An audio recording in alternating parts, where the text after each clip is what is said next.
there. They joined the First Baptist Church in Paradise, where they both were active and sang in the choir. Uh, and they also became part of the Magalia community and enjoyed all of the activities there. Then came November 8th, 2018, where it was a Paradise Camp Fire. And it came through so suddenly with no warning. They were supposed to have a warning, but even that didn't happen. This fire destroyed 19,000 buildings, correct? Yes. And 85 people died. Their house burned, and their second car burned, and they were able to get out with one car and the clothing they were wearing, the things they could collect, and the cat Buddy, and he's fine and well right now. They stayed the first week with a friend in Chico, and remember, there's a lot of evacuees, and they're going to all the hotels, and this was a big problem. So they stayed with a friend in Chico for a week, and then they had a series of hotels, and it took 3.5 months to get to the rental home. Part of the problem was the insurance company was based in Illinois. I think it was Illinois. And so they didn't have a clue as to what was going on. So they got this rental house, and they stayed in it 14 months, and it was in Lincoln, up in Northern California. And during that time, they got to thinking, what were they going to do? And rebuilding didn't sound that good. And so as they researched, they were thinking that they needed to find a place, maybe a retirement home, with all the different levels of care. And so she researched and wanted a Christian home and levels of care. And she came upon Atherton. Sounded good, so she called. And then they came down, and I think they fell in love with it right away. The peace and the beauty that is here. And so they went ahead and, did all the work that we all had to do. So the healing has started, and they've outfitted their house and themselves with some new things, some thrift store things, some donated things, and they're doing well. Contributions from family members. And oh yes.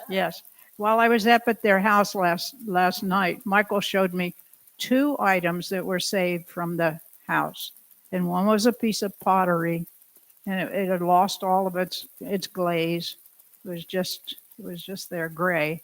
And the other was I think it was a tiger, wasn't it? A glass alligator, but yeah. Glass alligator with a leg missing and a couple of toes missing. Melted. But they had melted. The curio cabinet was completely gone, and that was all that was left for them. So they have lots to say about that. But you can imagine the horror, the terror, just getting out of the place with the one road and the smoke and the fire and all of those things. So here they are. They're starting. They're beginning again. It's a new beginning, and they feel so blessed. They now they're caring for a grandnephew, and Mike has a garden. You've seen it out there off of Washington. And Constance plays the piano, and they do pool exercise and lots of reading. So, would you like to say something? It's good to be here. And you guys are a treasure. So we'll see what the future brings. We're very grateful that Atherton, unlike many other communities, let us move in during COVID. And so we're never ever dreamed we'd be living in Southern California. And yet here we are, and we just find more and more things to appreciate and love. But here it's like to finally have a place we can call home, and so many wonderful people. And yeah, we just do feel very blessed to be here. So love to talk with anybody. It's really interesting. Everybody's got a story, and I just love meeting new people. Thank you. Welcome, girl, brand welcome to Atherton. Thank you, Helen. So if you see them around campus, go ahead and introduce yourself and say hello and help them feel even more at home. So tonight we are going on an adventure with Doug here. And we're going to be climbing this mountain virtually. So take it away, Doug. Thank you very much. And as the old saying goes, it's great to be here after this long break. So we're going to go to Mount St. Helens. I like to ask everybody right away, who here has been to Mount St. Helens? Oh, a whole bunch of you have been there to Mount St. Helens. You think so? Would that make it easier for you guys? How's that? Are you okay if I use it as a bib? So for those of you that have been to Mount St. Helens, I would think I was expecting to hear from the audience. Hold on a second, Doug. What are you trying to pull? That is not Mount St. Helens. Why did you start with the wrong mountain? Well, this is Mount Hood. And I like to start with this picture because I want to ask you guys, who lived in this area 1,000 years ago?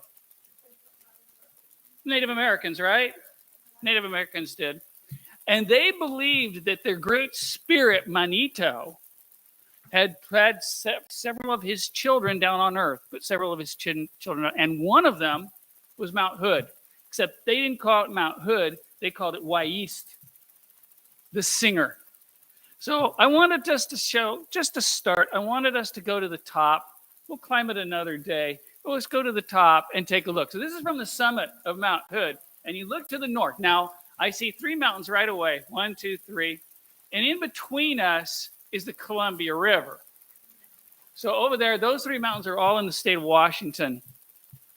This one is the second sun. That's Mount Adams. They called him Clicky Tat, the totem builder.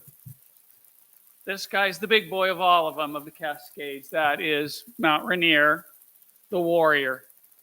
And here is the one we're talking about over there, Mount St. Helens. So let's take a quick look at it. Oh, there they are. You can see you've got like this row of peaks going from, well, we'll start in Northern California all the way up here. And these peaks all have something in common as they go up into Washington and into British Columbia. They are all volcanoes. They're all volcanoes, and that volcanic range makes up the Cascade Mountain Range. Now, one of the things that's really important is there's tons of volcanoes in between. They only get to be a green triangle if they're one of the big boys. There's a whole bunch of little ones in between, and of course, Mount St. Helens gets to have a red triangle because it erupted most recently. So instead, I'll go back here for a second. There's Portland, and you know what goes up through Portland is I-5, going up kind of through there. We're going to cross over here on a place called Bridge of the Gods. Anybody been to Bridge of the Gods? Well, Bridge of the Gods has an interesting story. If you can drive across it and take a picture without crashing.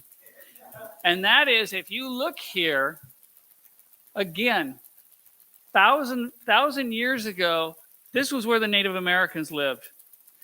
And about 1,000 years ago, a giant chunk, I don't know where, a giant chunk of the northern wall, the Washington site wall, collapsed and fell across and blocked the river. It blocked it so efficiently, it backed up all the way to Idaho, became an inland sea about 1,000 years ago. And what do you think the Indians thought? They thought it was a gift from Manito. because now they didn't have to worry about the canoes or anything to get across, did they? So they called it the Bridge of the Gods. So when you go up there, you'll hear the Bridge of the Gods. Well, back in that time too, water kept working at it, water kept working on it, water kept working on it, and bam, it breaks through and comes back through. And that was the end of their Bridge of the Gods. But when modern times, when they built the steel guy across, what shall we call it? We'll call it the Bridge of the Gods. So this is the Bridge of the Gods now. There's a legend about this, but I'm going to tell you about that a little bit later. Cross over the river. You know I'm a sucker for wildflowers. I'm a sucker for trains too, so this was the best. So I'm looking back. There's our Columbia River. It's monstrous. And we're going to go take a view from the top of Klickitat. That is Mount Adams. And from the top of Klickitat, if you look to the south, you can see where we were just standing, Mount Hood. Hey, there's another peak right down there, Mount Jefferson. Hey, if I could see better, there's another mountain down there, the Three Sisters. And it just keeps going down in a row of volcanoes. But if you look to the west, I see one that looks like somebody chopped its top off. That's our friend, Mount St. Helens. Mount St. Helens. And like back in 1980, maybe you saw the little blurb I wrote out, Mount St. Helens back in March of 1980, I believe it was March 20th, had a 4.2 earthquake. You know what we do here when you have a 4.2 earthquake, right? You roll back over, go back to sleep. But there, it said, I'm waking up. And here's the part that always amazed me about it, is for the next 2 months, every day, the northern flank of that mountain expanded by 5 feet. 1, 2, 3, 4, 5. Expanded. The mountain started going like this, like a balloon ready to pop. And on May 18th, it did. It erupted. But it tricked all the scientists, didn't it? Anybody remember how it tricked all the scientists? Nature does whatever nature wants to do.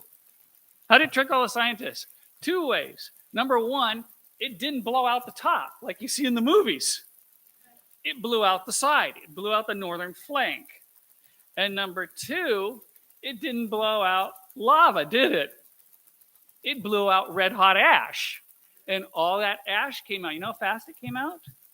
300 miles an hour. 300 miles an hour. And in an instant, 230 square miles. Boom, forest just wiped out. In 15 minutes, the plume of smoke rose 80,000 feet. I was thinking about that. A plane goes what, 30,000, 40,000? Twice as high as a plane in 15 minutes. In 3 days, the ash made it to New York City. In 15 days, it encircled the globe. It was a pretty amazing, amazing thing of nature. So, we're going to go climb this puppy dog, okay? The way you climb it is from this side. You climb it from the south. You leave it at a place called Climber's Bivouac. But before we do that, I want to go over here and take a look at it so we can get some perspective of what we're going to do. So I like to start. There's a little trail right here. And this cute little, is that the cutest little ranger station you've ever seen? Isn't it? Yeah. It's actually the outhouse, which I think is really nice. And there's some foxglove for us. And there's our view of Mount St. Helens. This guy in front is not that big a flower as it looks in the picture. It's only as big because it's right next to me. It's called Indian paintbrush. But you look across this lake. This is Spirit Lake, for those of you that have been up there, Spirit Lake. And you look up here, and I can't even see the top after all that, can I? And that's because mountains, I learned a long time ago from a mountain here, mountains create their own weather. They're going to do whatever they want to do. So it said, okay, I think I'll have a cloud up here today. So you can't really see the top. So we'll head across to the other side, get a campground so we can get a really good early morning start. It's a nice little campground, huh? It actually was monstrous. It was one of the bigger campgrounds I've ever been in. That's why they have this cart guy going around. And most of the people were not going up Mount St. Helens. There's some lakes there. They were doing water sports. But we got to leave early in the morning. There's the moon. We're going to leave in the pitch black. Before I leave, going to be a long day. I better use the restroom. Do you agree? We'll use the restroom before we go. So I went to go use the restroom, and I had to take a picture of the door because I'm so easily entertained. I took a picture of the restroom door at 4 a.m. No smoking, no bikes, and no dogs in the restroom. Which is lucky because I was going to bring my dog to play in the restroom. So I'm glad I didn't bring him. So then we drive in the dark for about, I think it was close to an hour before we get to Climbers Bivouac. And look how many people have already beat me there. That many, because they want to get a good start. And dawn is not here yet. The sun has not risen yet. And here it says, climbing permit required year-round above 4,800 feet. And you say, permit? And I always like to say, you know what the hardest thing about climbing Mount St. Helens is? There's lots of hard things. It's not the only hard thing. But the hardest thing is getting the permit. It's the hardest thing there is. I mean, you know, if I wanted to climb it this summer, pick a day. Gone. You had to go into a lottery. I don't know what day it was this year, sometime in February. And you got on that lottery, and you sat by your computer. I think it was 7 a.m. You sat there, and as soon as it went 7, you clicked, and you tried to get it. And if you said, I'm sleeping in today till 7:15, sorry, you're gone for the year. That's how in demand it is to get a permit. And they take it very, very seriously. Because if they didn't require the permits, the place would be a madhouse of people. And, of course, it would be destroyed. All right. Summit. 4 miles. That's going to be a piece of cake, right? Yeah. Well, the trick is it's like that.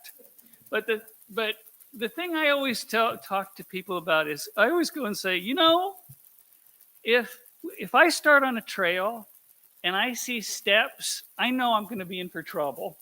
It's just kind of a little rule I have. There's steps at the beginning, you're asking for trouble. What a nice morning, huh? What a nice forest. I want you to remember how happy the trees and the plants are down here. Look at our friends. All our lupin, huh?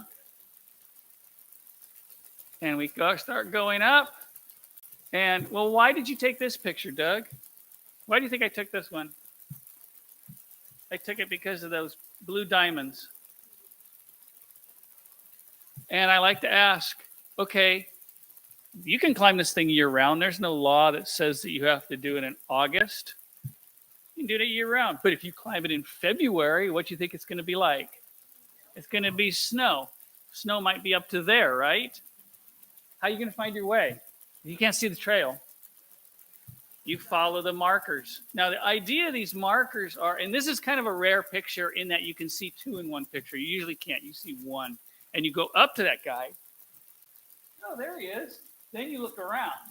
Oh, there's the next one. And you follow them all the way. That's how you find your way. Hopefully, they're going to have them on the other side of the trees for the way back. All right, there's our look back. So we're gaining some elevation. There's Hood way back down there. And up we go. This is going to be a piece of cake. Do you agree? I think everything's going nicely. Uh-oh. Monitor Ridge. That old sign. I took a picture of that old sign, that insignificant sign. Monitor Ridge, climbing route. What's the word that you noticed there? Climbing. It doesn't say trail, does it? Climbing. So we got to keep that in mind. So we start going up through the trees, and all of a sudden we hit 4,800 feet. Permit required beyond this point. Which way are we going? Right through there? That's what I would think. That's what I would think. But it turns out you don't. You actually turn left up this boy. How are you going to find your way? I mean, it's impossible to have a trail on that. Do you agree? You're just not going to do it. It's not going to happen. So how are you going to find your way? Well, You find it by these things, the poles that are stuck into the rocks. This is what you're going up the rest of the way. This is it. So you're clambering over this. Now, there's no law that says, oh, I got to touch each of the poles on the way up. Your goal is to get to the top. The poles are there to aid you. So you don't have to go to this pole if you don't want to. You can go right through there. If you said, that looks easier for me, you can go right through there.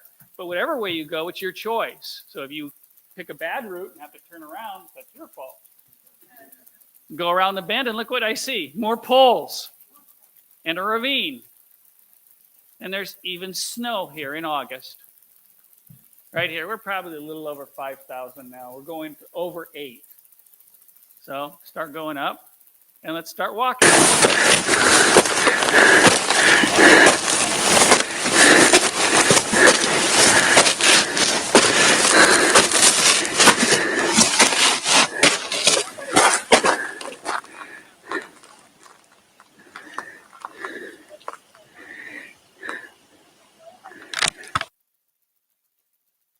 And we're going to just head right up. There's a lady. See, you don't have to go the way I went. I went this way. There's a lady. She decided to go down that way. It's whichever way you want to go.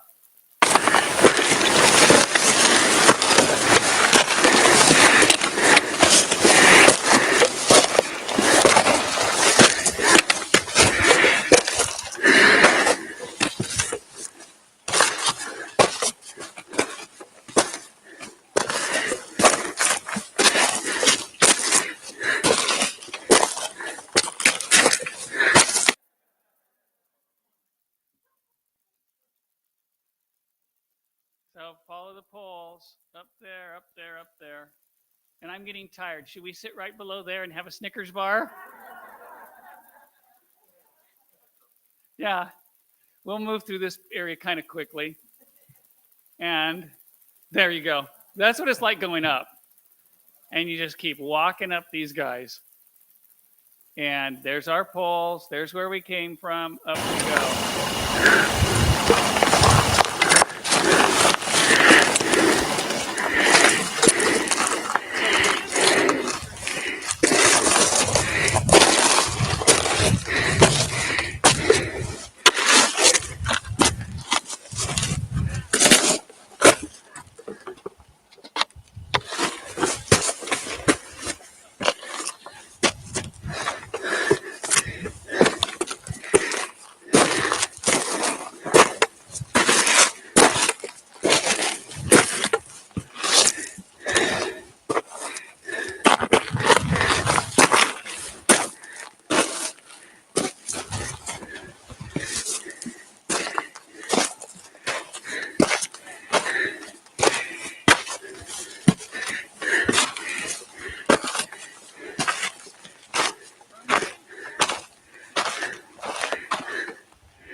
Another friend, and she's a stronger hiker than I am, so she's already up the mountain somewhere. But she's a good hiking partner to have because she doesn't just go to a trail junction and say, "I'm going right. I hope he figures it out." So she'll be smart. You know, we won't get separated. But she's stronger than me, and we go our own pace. People do this alone, occasionally. Yeah. So if they allow 100 a day, that's it, 100 things a day, which may sound like a lot, but it's not. So quite frankly, if there'd been 99 and I'd won the draw, it'd be my friend, bye. No, I wouldn't have done that to her. All right, let's go. Isn't that nice? Look how things grow here, anyway, huh? That's called pussy paws. Because it's soft. It's a very soft flower, like a little cat. All right. So we look back down. We came through the forest, and then we thought we were going to go right through there. That's what we thought when we came out of the trees, but we didn't. We came around there and up that ravine.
easier. I mean, besides everybody always, this is when people in the audience always say chopper.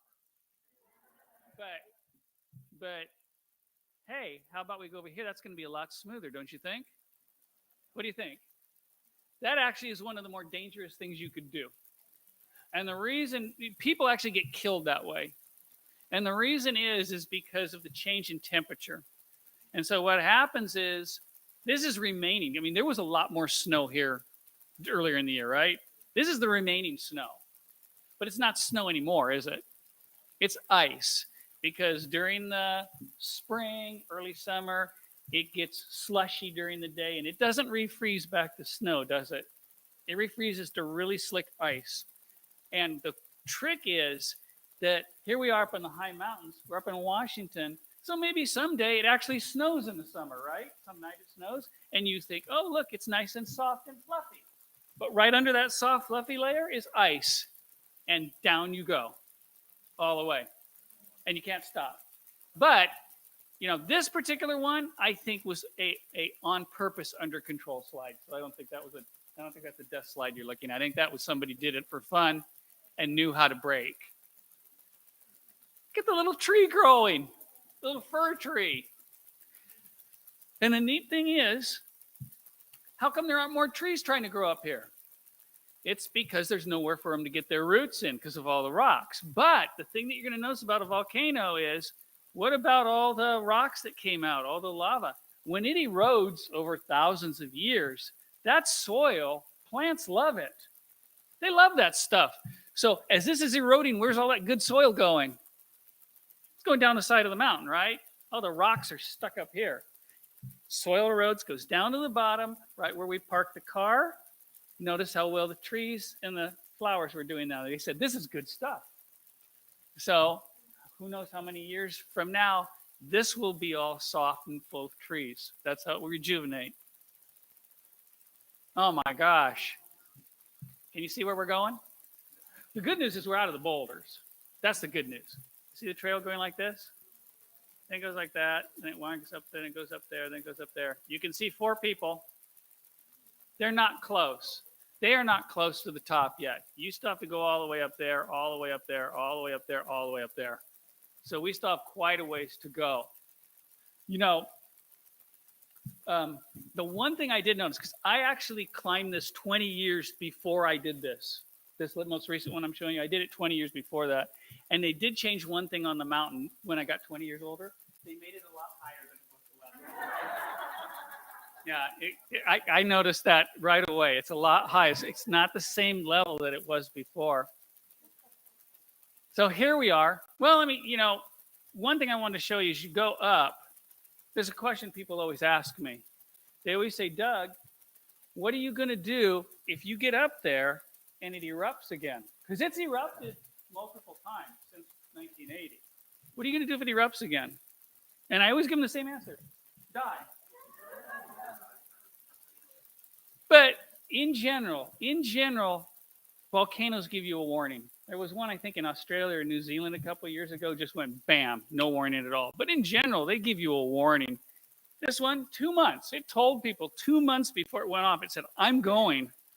Sadly, some people didn't want to listen to the warning and got killed. But it's going to tell you. So you look here, and I found this map showing the volcanic threat. The one that they are most worried about is, believe it or not, Mount St. Helens, which is this red, which means it's really risky, is Mount Rainier, because Mount Rainier is so close to many, many towns and cities and metropolitan areas. And besides the lava, what else do they worry about? Huh? Gas, very good. Gas. Mount Rainier has a ton of glaciers on the side. And when it erupts, that superheat, instantly the glaciers go, boom, we're water. And you get floods that will wipe out towns. So that's one of the reasons they worry about Mount Rainier. Okay, we're getting near the top. Are you happy for me? Yeah, we're getting near the top. And there's my friend. Is that typical? She's already made 2 new friends. And I'm, you know, just sit up there eating and all that. And you know, it's kind of funny when I came up, you'll see, they'll say hi. You'll see them wave hi to you. But I didn't pay attention because I'm busy trying to breathe. So you'll hear me trying to breathe. We did a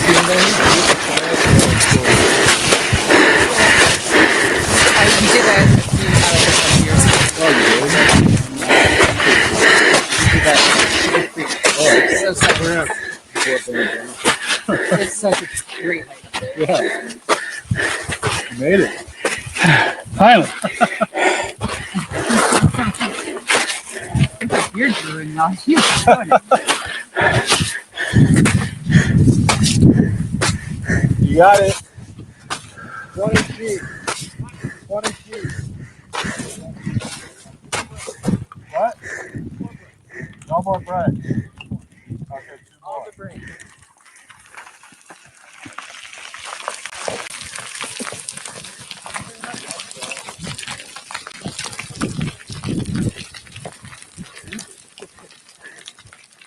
Break the wall. That's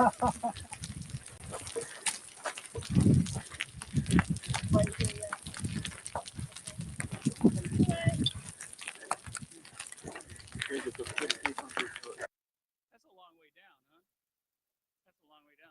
You know, one of those people that my friend Marissa met was the ranger. Yeah, it was the ranger. He'd come up here. You know what he said to me when I got up? Where's your permit? Seriously, I didn't make that up. You know, where's your permit? And I'm like, you know, I got my permit because you get in big trouble if you didn't bring your permit. It's a hefty fine. Are the colors magnificent? Okay. Yeah. So there's a look out into the distance. There's our friend right there. That's Mount Rainier, also known as Multnomah. There's Spirit Lake. That's where we were standing out there. And here's this big giant thing in the middle. That big giant thing. You know what that is? That's known as the lava dome. Because even though it came out all ash, it still was trying to throw out some lava. It just didn't quite make it. It was percolating up. It never quite made it. And it hardened there. So it's called the lava dome. Found some interesting things about it, though. One of the hardest things for me to do on this is to show you scale. It's just hard. You know how do you show scale? Well, one thing is, if you stood down here on that glacier, which I would not recommend doing, and looked up, so from the glacier to the top of this guy, it's as high as the Empire State Building. That's how big that is. Downtown Seattle would fit in that. Found that out from the ranger. Would fit there. So that's a big boy, the lava dome. There it is. There's another look at it. There's the glacier. And that glacier is the youngest glacier in the world, right? It wasn't there before 1980, was it? It was a few years later and it formed. So this is the youngest glacier in the world. Okay, now we look back here at our big boy, Mount Rainier. And like I say, we walked out to that ridge right there. And that's where I took that picture looking this way. So I wanted to go back there for a second and look out here. Isn't it wild? Look at all the foamy stuff. Well, it's a little trail that kind of wanders out towards there.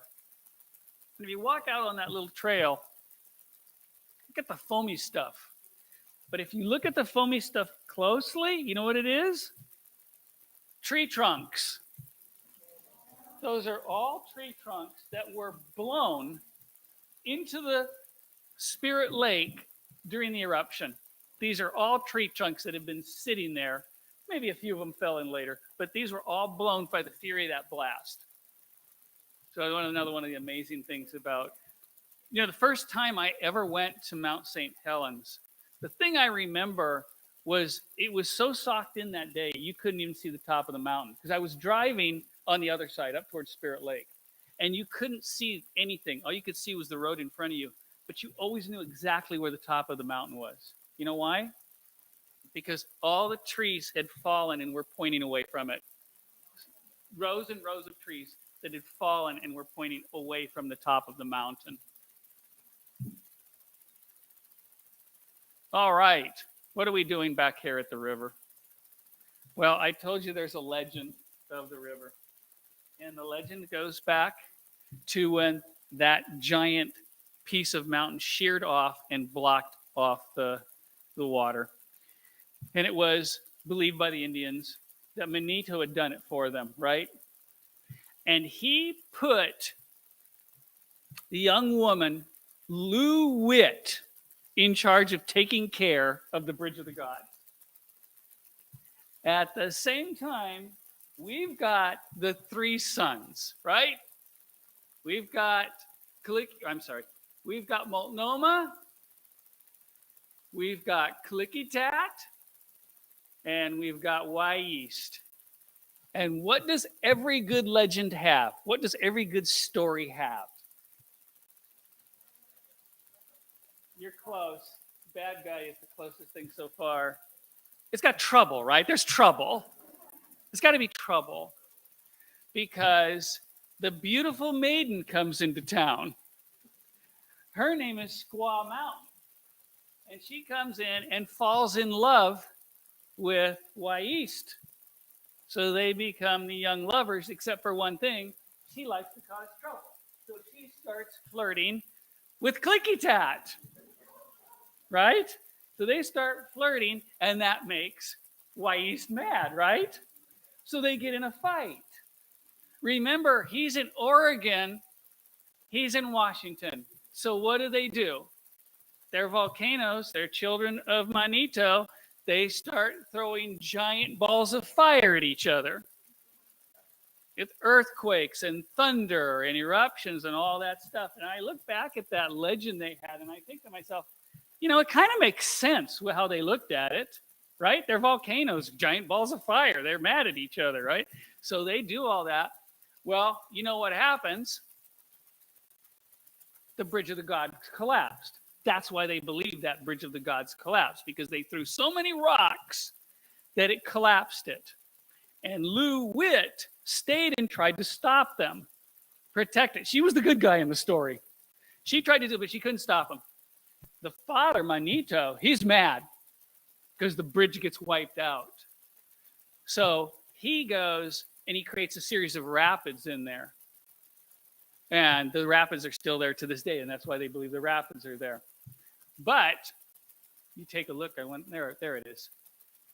He has a sharp head, right? But you look at Mount Adams, it's one of the few that has a round head. And that is because, according to legend, he felt so guilty that he bowed his head because he didn't want to beat up his brother. But he did. He won. He won. And she had to go with him, even though she loved the other guy. But because she caused all the trouble, she had to go with him and had to stay down at his feet, where she became known as the Sleeping Beauty. And some legends say that's when she disappeared, Squaw Mountain. So that's the legend there. But the legend isn't quite over yet. You know why? Because Manito was mad at everybody except for Lou Witt. So he went to Lou Witt and he said, hey, I want to reward you, you know. I'm going to restore your youth and beauty. And what else do you want? She said, I just want to be away from everyone now. I no longer require companionship after all this mess. So he said, okay. And you know who Lou Witt was? Mount St. Helens. That was Mount St. Helens. So that is what she looked like before she erupted in 1980. And you look at her, there she is way off to the side. While the others went up in this row, she's off to the side. That's why the legend has her to the side. If you look there goes the row. There she is off to the side. So that's the legend of Mount St. Helens and Lou Witt. So let's take a little look around, okay, while we're here. There's my friend. You want to go walking on the side? Look like fun? No? You want me to do it? All right, let's go. So I think we should get a better picture, though. You want us to go out and step on this? Well, you might want to call this, I don't know if it technically is, I would call it a cornice. Anybody know what a cornice is? It's a lip of ice on the edge of a rim like that. That's what it is. So How deep is that cornice? I mean, how deep is the lip? Is it 6 inches or 60 feet? I have no idea. I don't want to find out. Because even if it's 60 feet, my weight could shear it off. Not only that, it's ice. All that brown stuff, that's ash. So you step on that and you slip, and that's it. No more adventures with Doug. So we'll stay away. Whenever you see ice, you stay away from it on the edge. And look what the mountain said to do. The mountain went and said, oh, I think we'll have a cloud come in. And the thing that was cool about the cloud, look what it shows. Scale. See all the little bitty dots? Those are people going up and down the trail. That's how big this guy. That's just the top. This is the top little section. Those are the people going up and down. But notice there's not another cloud in the sky, and yet here comes this cloud because that's what the mountain said it wanted to do. Let's look down. So that's looking down at our friend, the lava dome. And I look here, and it looks like the cloud's starting to form there too, right? Except it's not, is it? It's not. Look at it again, right there. That's not a little cloud forming. The snow melts, right? Makes sense. It melts. Where's the moisture from the snow go? Well, most of it drains down to Spirit Lake, but some of it seeps down into the earth. And what's down below there? Red hot lava, right? Ready? He's not sure when he's going to be ready to go again. There's red hot lava. That water seeps down there and instantly vaporizes, and you've got steam coming out of the lava dome. So that's what you have there. I just like this picture because I like the color. Anybody want to tell me any of the, you guys probably know the minerals and stuff in there better than I do, right? You know what the yellow means, right? Sulfur, different sulfur compounds or sulfur oxides, all that stuff. And you can tell that without the color by the smell, which smells like rotten eggs, right? So there's sulfur in there. But there's some other cool colors in here. And the one that I like to point out the most is, see the red? There's some red in there. And the red tells you that this area also has iron. Very good. And I like to tell the story about what happened to me 2 weeks ago. I remember it was a Friday. I was working in the yard. I was sawing something. And I remember it was Friday because I remember right as I was finishing hearing in the house, it's going to be a great ending to this game. I put the saw down and I ran in the house and watched the end of the game. And I forgot my saw. And the reason I remember it was Friday is because it rained on Saturday. And my nice new saw now is orange, right? It's orange.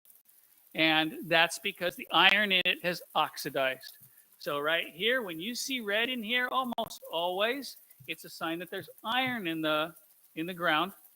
And all the moisture through the years, it's been exposed to it, it oxidizes that iron and turns it red. So a geologist would come to you and would say, oh, yeah, the mountain is rusting. So that's how they would talk to it. I always like to joke and also say, the geology of this is so much bigger than anything I could ever understand, much less explain. I mean, if a geology professor came in here and listened to me say this, he'd say, well, Doug, your grade for this is an F-. So here's all our pretty colors. All right. One of the things you got to do is watch your feet, right? So busy taking nice pictures that you fall off the side, and there's no coming back. And then I look down here. There's our glacier, right? Look at those weird slices in it. See the weird slices? Those are crevasses. Because what's glacier ice like? Extremely slippery. Very good. Extremely slippery, but it's also super hard. It's harder than the ice in your freezer. It's harder. It's super, super hard ice. And our earth is always jostling and vibrating, especially here at a volcano, right? Jostles that thing and crack. How deep do those crevasses go? How wide are they? Like I always say about nature, however wide they want to be, however deep they want to be. There's only one thing you need to know. You absolutely cannot fall in one. Because if you fall in one, it's a bad way to go. It is a very, very bad way to go. I've heard the stories, and so it's not someplace you want to go. So even if you were here, you wouldn't be safe. Number one, you don't want to slip and go down there. But there's a thing where the snow can actually cover up the opening. Snows, it's like a snow bridge, is a light coating. Oh, I'm okay. The crack's over there, and then down you go, never to be seen again. So we're not going to do anywhere near the. But you can see how they look. You can see those big cracks, how deep they go down. Okay, that's enough scary stuff for now. Here comes our cloud. I think we better. We better start thinking about going in. But before we do, let's go take one more look. Isn't that pretty? So that's looking down at Hood or Wyeast.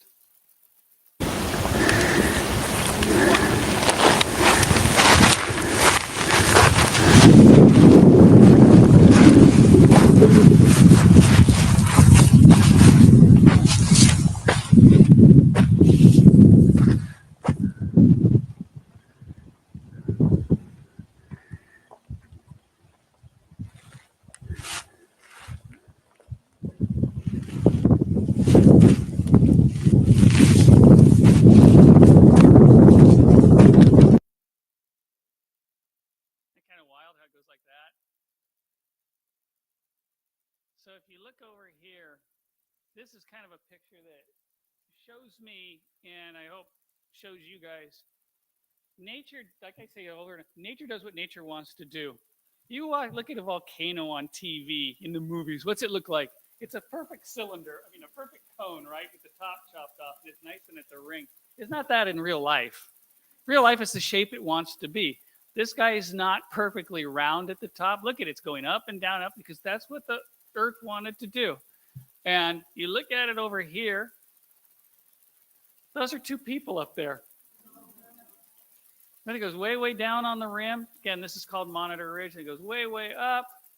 And just like we talked about, did it blow? Did it erupt like they want us to in TV with all the lava coming out? No, it blew out lava. It blew out ash. Did it have a nice thing coming out of the top? No, it blew out the side.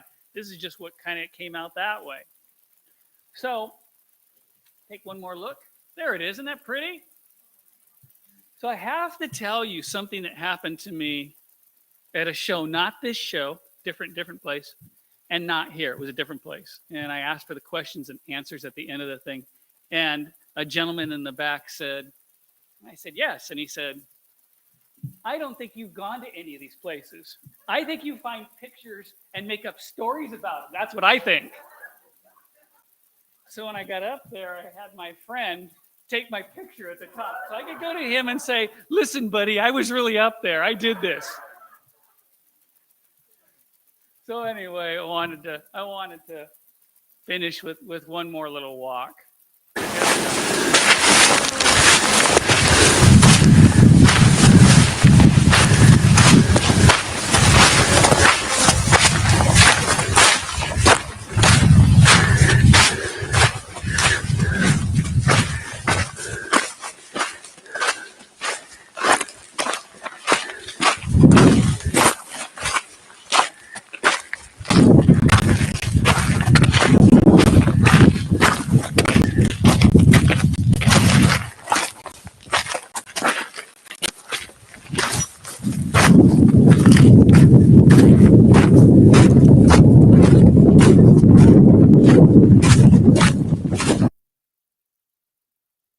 So there's our adventure to Mount St. Helens. I left a few minutes for questions if anybody wants to have any questions.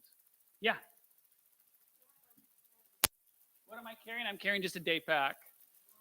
Yes. So in general, your body can absorb, your stomach can absorb about 4 or 5 ounces every 15 minutes. So an easy way to go and say is about 1 liter an hour, roughly. So I'm going to guess on this thing, we're going to be gone, rough guess, 8 hours. So how much water am I carrying? I'm carrying roughly a gallon, maybe a little bit less that I'm going to carry. So that's what I'm going to, yeah. But I'm also going to carry something I tell everybody you always have to carry. Unless you're right next to the car, you always carry a rain jacket. I don't care if it's perfectly blue for as far as you carry a rain jacket. It doesn't have to be a fancy one, but you have to be able to keep the water off your top, off your torso. Because if you go up there and the mountain tricks you, and it's happened to me dozens of times where it's blue, and the next thing you know it's raining, and you don't have rain protection, you're going to be in serious danger of your health because your body's going to chill up, and then you're looking at maybe hypothermia. So yeah, that's the other main thing. Did I saw a question over there? Gosh darn, I'm trying to remember. A lot longer than my friend. I think it took, if I remember right, it took about 4 hours to get up to the top, if I remember right. 4, maybe a little bit more to get up. And for me, now that I'm getting older, it took me almost as long to get down. Didn't take me as long to get down. When I was a youngin', you just zip right down. But now, the knees are not what they used to be. It's going to take me, probably took me close to 3 hours to get down, especially off those boulders. Yeah. More questions for me? Yeah. The shoes handle it pretty well, so that's a really good thing. There's so many different kinds of shoes that you can wear on this. Now I wear, there's high top ones like that. That's your traditional boot, your hiking boot. But now you go to REI or one of those, they've got a jillion different things to choose from. Is it a more flexible boot? Is it a sturdier boot? Is it cut here? Is it cut low? Is it this? Is it, all the differences, waterproof, all these things, and you pick what you want. For me, the question always has been kind of, and there's an argument over it too, so I won't say what the answer is because I don't know. But the high ones give you more ankle support. But a lot of people say that's not true. It really doesn't. But then go with the low ones. But then does that give you any ankle support at all? But then you say, okay, well then just wear the big ones. But those are way more uncomfortable and they're way heavier. So my friend, she goes up in what are called trail runners. They're low-cut tennis shoes practically. They're just sturdy tennis shoes. But if she rolls her ankle up there on a boulder, she's going to have a long way down. Once you learn from a while, you find one of those good spots and you just kind of roll them down for a while. And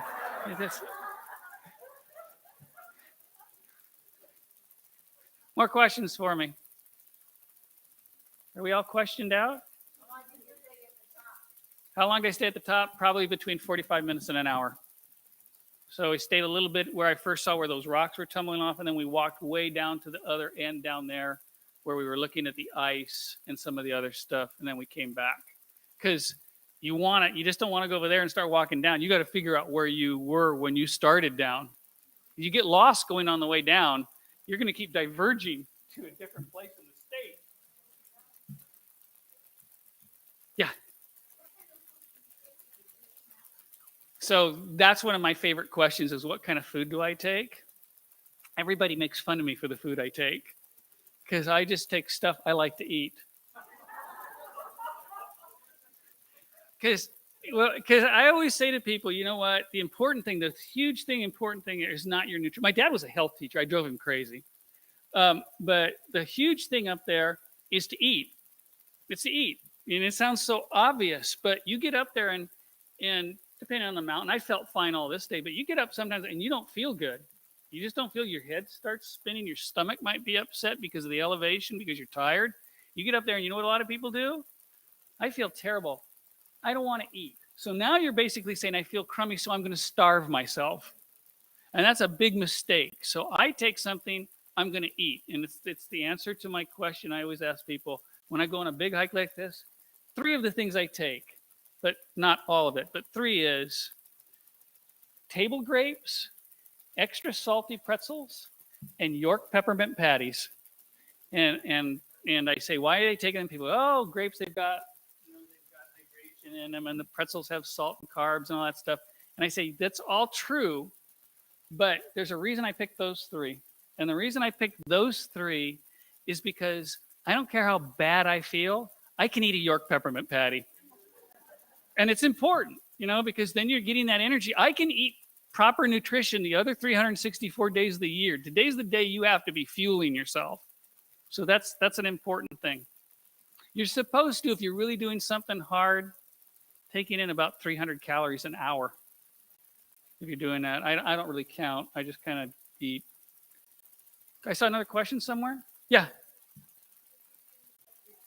Where are we going next? I actually am very intrigued about taking you guys to the Valley of Fire in Nevada. You don't think there's a place called Valley of Fire in Nevada? It's actually was spectacular. So I was thinking maybe that'll be our next one. Anybody been there? It's amazing, isn't it? It's amazing. So back to Hilda. Thank you very much. Thank you. Thank you, Doug. Thank you. That was fascinating. I learned so much, and not to go on this trip. But anyway, have a good evening, everybody, and we'll see you in 2 weeks for the next town hall.